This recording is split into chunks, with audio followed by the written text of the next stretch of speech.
لیکن اللہ نے انسان کو کیوں پیدا کیا؟ اس کا کام کیا ہے؟ کیا یہ صرف میچ کھیلے گا؟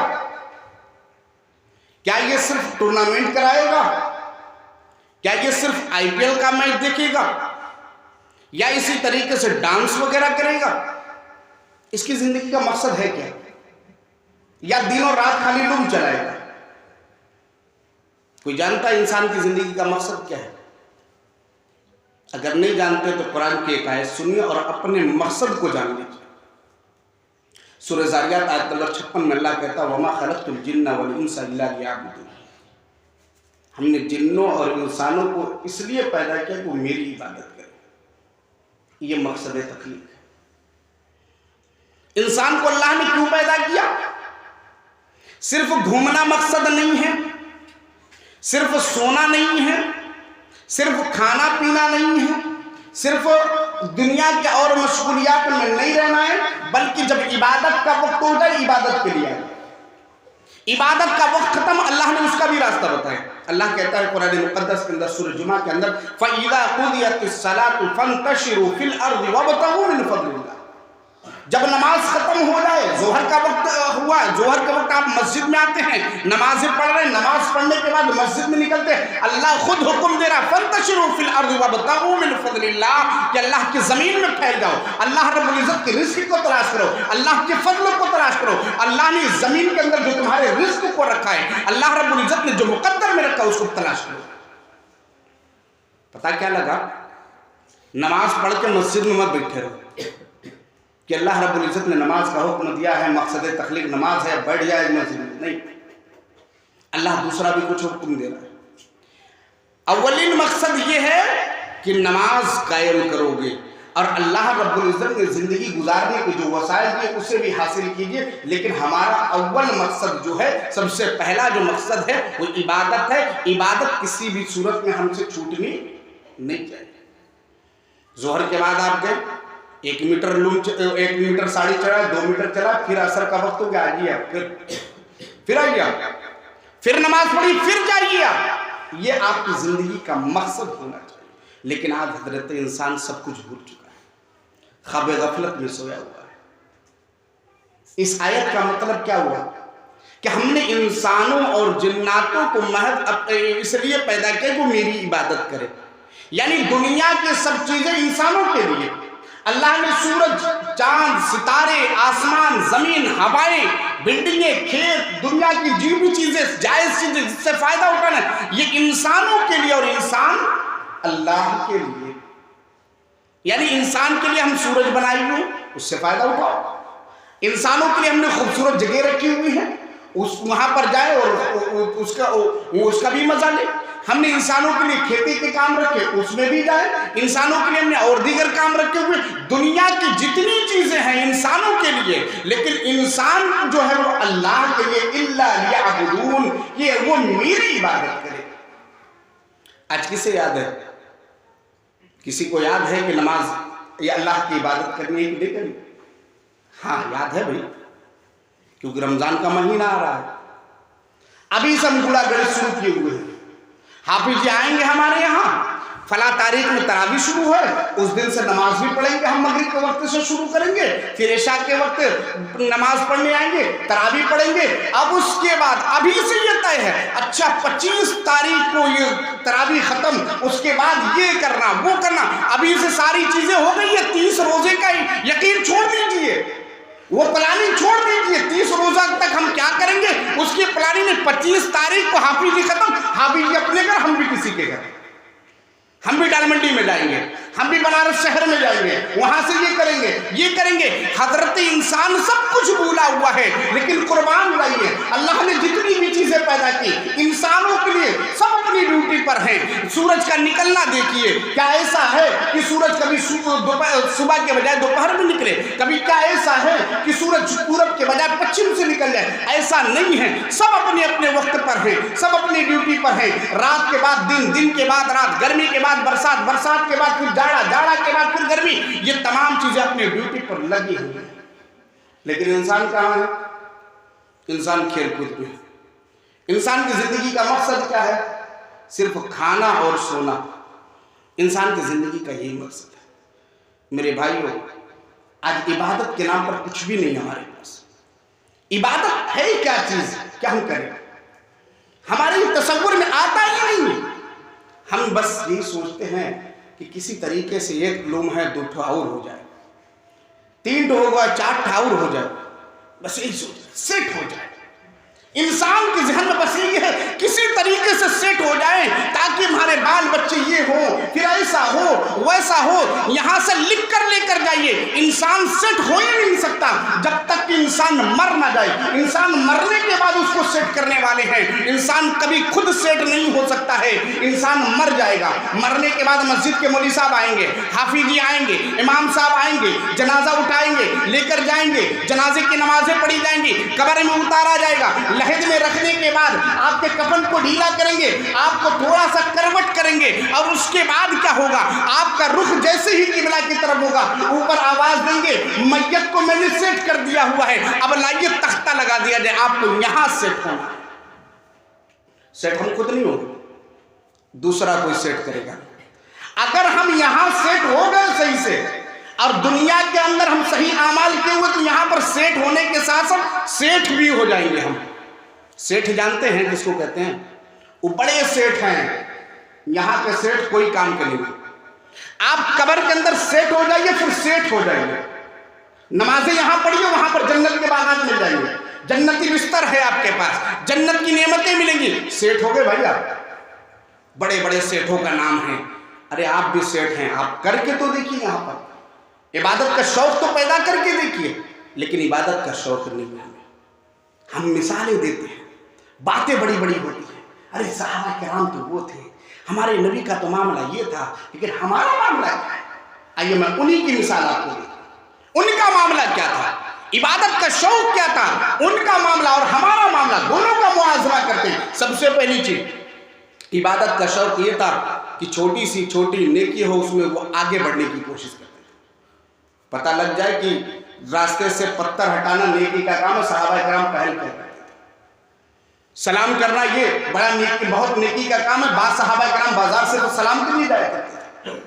کوئی بھی نیکی کا کام معلوم ہو جائے تو وہ نیکیوں میں سبقت کرنے کے لیے جلدی کیا کرتے تھے، وہ نیکیوں میں آگے بڑھنے کے لیے ایک دوسرے سے مقابلہ کیا کرتے تھے۔ آج ہم کیا ہیں، اگر ہمیں پتہ بھی لگ جائے کہ ہاں فلاں آدمی فجر میں سب سے پہلے آتا ہے، مسجد کے گیٹ کو کھولتا ہے، لائٹوں کو چالو کرتا ہے، ہم کہیں گے ارے ہمیں کیا فائدہ ہے، وہ کر رہا ہے کرنے دو، وہی کرتا رہتا ہے۔ کبھی ہم نے یہ سوچا ہے کہ وہ فلانے میاں آتے ہیں، وہ گیٹ کھولتے ہیں، چلے کبھی ہم بھی کھول دیں، چلے ہم کبھی مسجد کی صفائی کر دیں، چلے ہم کبھی مسجد کا پانی بھر دیں، چلے ہم کبھی لائٹ جلا دیں، چلے ہم کبھی پنکھوں کو صاف کر دیں۔ ہمیں نہیں مطلب ہے، ہمیں مطلب یہ ہے کہ ہمارا کام نکلنا چاہیے۔ عبادت میں معاملہ چلو دیکھا جائے گا، ارے وہ تو بوڑھے ہو گئے، ان کو رات میں نیند نہیں آتی، اس لیے فجر میں جلدی مسجد بھاگتے ہیں۔ میرے بھائیوں، یہ وہ قربانی دے رہے ہیں یہاں کے لیے نہیں بلکہ قبر کے لیے، اور قبر کے بعد حشر کے لیے، حشر کے بعد وہ جنت کے لیے قربانی دے رہے ہیں۔ حدیث اٹھائیے، بخاری کی حدیث 843 نمبر کی۔ کچھ فقیر اللہ کے نبی صلی اللہ علیہ وسلم کے پاس آتے ہیں، جن کے پاس پیسے نہیں ہیں، دولت نہیں، کچھ نہیں۔ اے اللہ کے نبی صلی اللہ علیہ وسلم، مالدار تو عیش و عشرت کی زندگی لے کر گئے، مالدار لوگ تو جنت پا گئے، ان کو نعمتیں مل گئی، ہمارے پاس کچھ نہیں ہے۔ اللہ کے نبی صلی اللہ علیہ وسلم، ہم بھی نماز پڑھتے ہیں، ہماری طرح وہ بھی نماز پڑھتے ہیں۔ اللہ کے نبی صلی اللہ علیہ وسلم، ہم بھی روزہ رکھتے ہیں، وہ بھی ہماری طرح روزہ رکھتے ہیں، لیکن ان کی فضیلت یہ ہے کہ وہ مالدار ہیں اور مال کے ذریعہ وہ حج کرتے ہیں، مال کے ذریعہ وہ عمرہ کرتے ہیں، مال کے ذریعہ وہ جہاد کرتے ہیں، مال کے ذریعہ وہ صدقہ کرتے ہیں۔ اے اللہ کے نبی صلی اللہ علیہ وسلم، یہ فضیلت ہے ان کی، اس وجہ سے وہ جنت میں چلے گئے، جنت کی نعمتیں وہ پا جائیں گے، جنت ان کے لیے فکس ہو گئی ہے۔ اللہ کے نبی، ہمارے لیے تو کچھ نہیں ہے۔ اللہ کے نبی صلی اللہ علیہ وسلم نے کہا، کیا میں ایسی چیز تمہیں نہ بتا دوں جو تم اگر کر لو تو ان کے برابر ہو جاؤ گے؟ کوئی تمہارے برابر نہیں ہو پائے گا، ہاں جو وہی عمل کرے گا۔ وہ صحابہ کرام بڑے حریص تھے، وہ نیکی کرنا چاہتے تھے۔ ہمیں اور آپ کو بتایا جائے، ہم اور آپ سن رہے ہیں، ابھی میں آپ کو بتا دوں، آج ایک وقت تو کریں گے، دوسرے وقت ہمارا پتہ نہیں رہے گا، ایک کان سے سنتے دوسرے کان سے نکال دیتے ہیں۔ میرے بھائیوں، اللہ کے نبی صلی اللہ علیہ وسلم نے جب یہ کہا، انہوں نے کہا اللہ کے نبی ضرور بتائیے، اللہ کے نبی کہتے ہیں تسبحون وتحمدون وتکبرون خلف کل صلاۃ ثلاثا وثلاثین، اللہ کے نبی نے کہا کہ تم ہر نماز کے بعد 33 مرتبہ سبحان اللہ، 33 مرتبہ الحمدللہ، 33 مرتبہ اللہ اکبر کہا کرو، تم ان کے قریب پہنچ جاؤ۔ سبحان اللہ، یہ کر رہے ہیں؟ مال نہیں ہے ان کے پاس، دولت نہیں ہے ان کے پاس، جاہو جلال نہیں ہے ان کے پاس طاقت نہیں عمرہ کر سکے، ان کے ہاں طاقت نہیں کہ حج پہ جا سکے۔ آج یہ رونا ہم بھی روتے ہیں، مولوی صاحب اللہ تعالیٰ پیسہ دیتے تو ضرور حج کرنے جائیں گے، مولوی صاحب اللہ تعالیٰ ہمیں توفیق دے دے ایک بار عمرہ تو ضرور کریں گے، حج کہاں غریبوں کے ہاں قسمت میں ہے۔ تو اس لیے میرے بھائیوں یہ سیکھ لیجئے، میرے نبی کہہ رہے ہیں کہ تم 33 مرتبہ ہر نماز کے بعد سبحان اللہ، 33 مرتبہ الحمدللہ، 33 مرتبہ اللہ اکبر کا، ان کے تم قدر و منزلت کو پہنچ جاؤ گے۔ تمہارے برابر کوئی نہیں پہنچ سکتا مگر ہاں جو ایسا ہی عمل کر لے۔ آج ہے ہمیں شوق، آج ہم آتے ہیں نماز پڑھنے تو بڑے کراہیت کے ساتھ، حاجی صاحب ہیں، ہم حافظ جی ہیں، مولوی صاحب ہیں، چلے نماز پڑھنے، لوگ کیا کہیں گے۔ آج سب سے بڑا روگ یہی ہے، سب سے بڑا روگ کیا کہیں گے لوگ۔ ہم بوڑھے ہو گئے ہیں، داڑیاں سفید ہو گئی ہیں، کسی کام کے نہیں ہے، چلے نماز پڑھنے دے، تو لوگ کہیں گے ارے بڑھوا خالی بیٹھے بیٹھے کرسی توڑتا ہے، چلو نماز پڑھاتے ہیں، کراہیت کے ساتھ۔ میرے بھائیو آئیے عبادت کا شوق پیدا کیجیے۔ ان کے پاس کچھ نہیں ہے، یہ لوگ اللہ کے نبی صلی اللہ علیہ وسلم سے ایک درد مندانہ اپیل کر رہے ہیں، اللہ کے نبی صلی اللہ علیہ وسلم ہم لوگوں کا ہوگا کیا؟ وہ تو لے کر ساری چیزیں چلے جا رہے ہیں، اللہ کے نبی ان کو نسخے کیمیا بتاتے ہیں کہ ذرا اس کو پڑھ لو کے قریب پہنچ جاؤ گے۔ اور آگے بڑھتے ہیں، ہر نماز کو صحابہ کرام با جماعت پڑھنے کی کوشش کرتے ہیں، ہم اور آپ کرتے ہیں؟ پہلی بات تو ہم نماز ہی نہیں پڑھتے، ہم نماز موسم کے اعتبار سے پڑھتے ہیں، ٹھنڈی بہت ہے، گرم پانی کا بھی انتظام نہیں ہے، چھوڑو جائے 10 دن بعد پڑھیں گے، دسمبر سے آخر سے لے کے جنوری 10 تک بہت ٹھنڈی رہتی ہے، چلو 10 تاریخ کے بعد پڑھیں گے، 10 تاریخ کے بعد پھر دیکھ رہے ٹھنڈی بہت زیادہ، چلیے 15 تاریخ کے بعد پڑھیں گے، پورا جنوری بیت جائے، ارے چلیے ابھی ٹھنڈی بہت ہے بعد میں پڑھیں گے، اب یہ ٹھنڈی کم ہو جائے اس کے بعد ارے ابھی جانے دیجیے ابھی دھوپ بہت ہو گئی ہے، اب گرمی کا موسم ہے، چلچلاتی دھوپ ہے، چلو اس کے بعد پڑھیں گے، اب اس کے بعد گرمی بھی بیت جائے، پھر اس کے بعد ارے یار بارش بہت ہو رہی، راستہ بہت خراب ہے جانے میں، یہ ہوتا ہے وہ ہوتا ہے، رمضان کا موقع آ جائے، پکے سچے مسلمان ہو گئے۔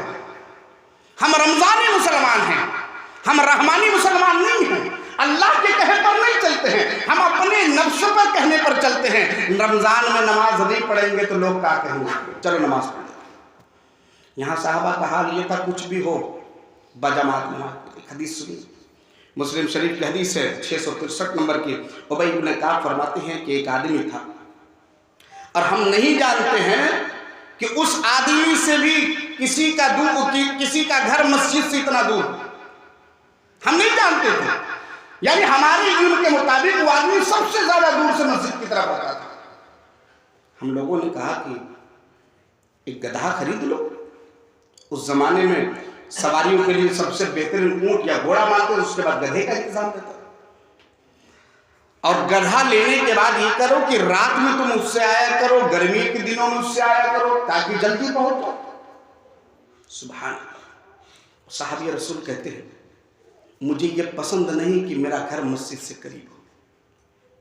آج مسجد ہر محلے کے اندر ہے، قدم قدم پر مسجدیں ہیں، ابھی 10 گھر کسی دوسرے محلے میں بن جائے لوگ ادھر ادھر دوڑنے لگیں گے، مولوی صاحب یہ فلانے میاں مسجد ہمارے یہاں انتظام کرا دیجئے، 10 لوگ ہیں، گرچہ کو لوگ نماز نہ پڑھے، جمعہ سب پڑھیں گے، لیکن مسجد کے لیے دوڑتے بھاگیں گے کہ مسجد ہو جائے، مسجد ہو جائے۔ یہ صحابی رسول کیا کہہ رہے ہیں ذرا غور سے سنیے، یہ کہہ رہے ہیں مجھے یہ پسند نہیں ہے کہ میرا گھر مسجد سے قریب ہو جائے، یعنی میں سواری سے جلدی پہنچ جاؤں، میں یہ چاہتا ہوں کہ میرا مسجد کی طرف آنا، میرا مسجد کی طرف سے گھر کی طرف جانا، یہ پیدل آنا جانا اللہ کہاں لکھا جائے۔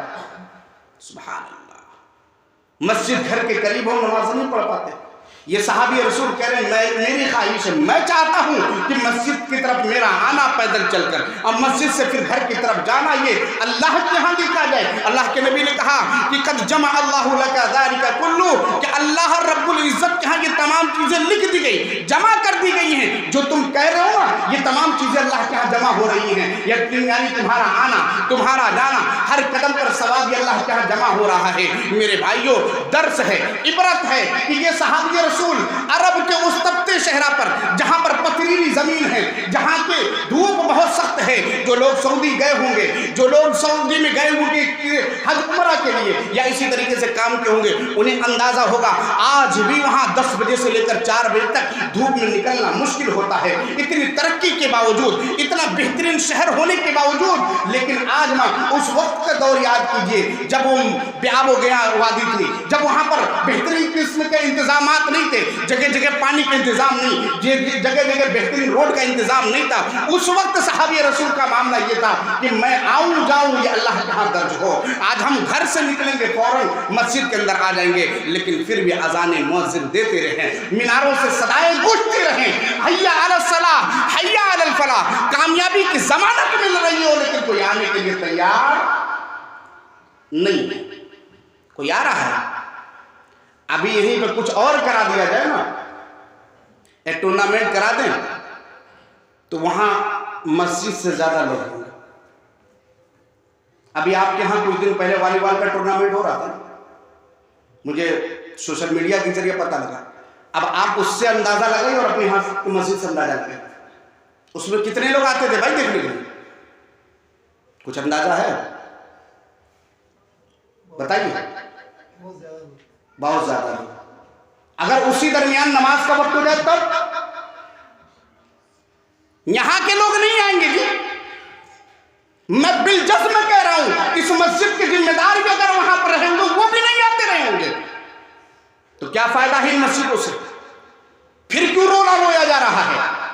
آج ہم رونا روتے ہیں، ارے مولوی صاحب وہاں پر کوئی یہ ہو گیا، وہاں پر اب اذان بند ہو گئی، وہاں پر اب مسجد نہیں ہے، اب مندر بنا دی گئی ہے۔ میرے بھائیوں، ہمیں خود شرم محسوس ہونا چاہیے، ہمیں شرم سے پانی ہونا چاہیے کہ مسجدوں کی میناروں سے جو صدائیں اٹھتی ہیں حیا علی الصلاح حیا علی الفلاح کی، ایک مندر ایک مینار کے گرنے کا ہمیں اتنا دکھ ہے، جب یہ مسجدوں سے صدائیں جاتی ہیں ہم جواب نہیں دیتے ہیں، اس مسجد کے اندر سے جو آواز آتی ہے اس کو ہم دفن کرتے ہیں، اس مسجد کو مسمار کرتے ہیں، اس کا ذمہ دار کون ہے؟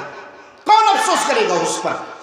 ایک IPL کا میچ شروع ہو جائے اس کے بعد کوئی عشاء کی نماز نہیں ہے، صحیح ڈھنگ سے تراویح میں نہیں آئیں گے، اور ہم یہ دعویٰ کرتے ہیں کہ ہم ہی تو جنت میں جانے والے ہیں۔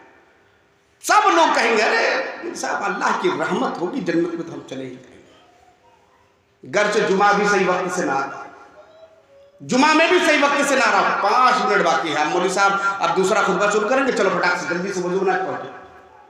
ایک بات نوٹ کر لیجیے، انسان پوری زندگی عمل کرے نیکیوں کا، ذخیرہ لے کر چلا جائے تو بھی اللہ کی رحمت کا محتاج ہے۔ جب تک اللہ کی رحمت نہیں ہوگی، اس میں حج ہو، عمرے ہو، قرآن کی تلاوت ہو، تمام نیکیوں کا انبار ہو، گرچہ اس میں شرک نہ ہو، پھر بھی وہ اللہ کی رحمت کا محتاج ہے۔ جب تک اللہ کی رحمت نہیں ہوگی وہ جنت میں نہیں جائے گا۔ اور جو لوگ خالی ہاتھ جائیں گے وہ کہہ رہے ہیں کہ مولوی صاحب اللہ کی رحمت بہت ہے، اللہ بڑا غفور الرحیم ہے، ہم تو چلے ہی جائیں گے، اللہ کی رحمت ضرور ہوگی، اللہ کی رحمت، اور اللہ رحمت کر بھی رہا ہے۔ اس لیے اللہ نے قرآن میں کہا الرحمن الرحیم۔ سورہ فاتحہ پڑھیں گے نا، الحمدللہ رب العالمین الرحمن الرحیم، ایک مرتبہ اللہ کہہ دیتا ہو جاتا۔ اس میں کیوں معلوم ہے؟ ایک الرحمن اور ایک الرحیم، ایک ان کے لیے ہے جو دنیا کے اندر اللہ کی عبادت کرتے ہیں، ان پر اللہ کی رحمت ہوتی ہے، اللہ کی رحمت آخرت میں بھی ہوگی ان پر۔ ایک ان کے لیے جو دنیا کے اندر صرف اور صرف تمام چیزیں کر رہے ہیں، عبادت کے نام پر کچھ نہیں ہے، تو دنیا کے اوپر ان کے اندر تو رحم ہے، مال و دولت تو مل رہی ہے، شہرت تو مل رہی ہے، یہاں پر اللہ رحم فرما رہا ہے، لیکن قیامت کے دن رحمت